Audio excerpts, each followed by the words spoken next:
deja vu. I swear they sound the same. It's like they know my skin. Every word they say sounds just like him. And it goes like this.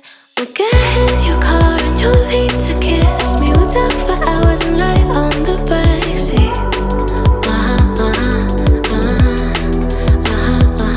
And then we'll ride the night when everything changes. You won't reply and we'll go back to strangers.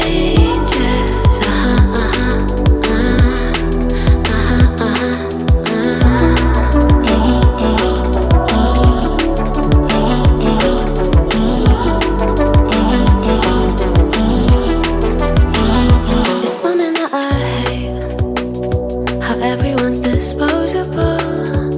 Every time I date somebody new, I feel vulnerable, that it'll never change, and it will just stay like this.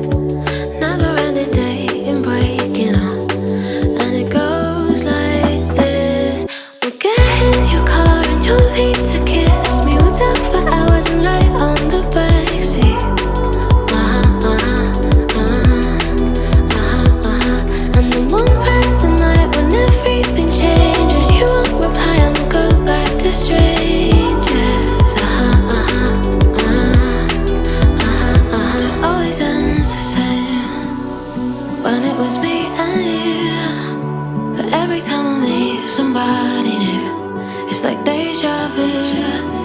And when we spoke for months, what did you ever mean? And how can they say that this is love?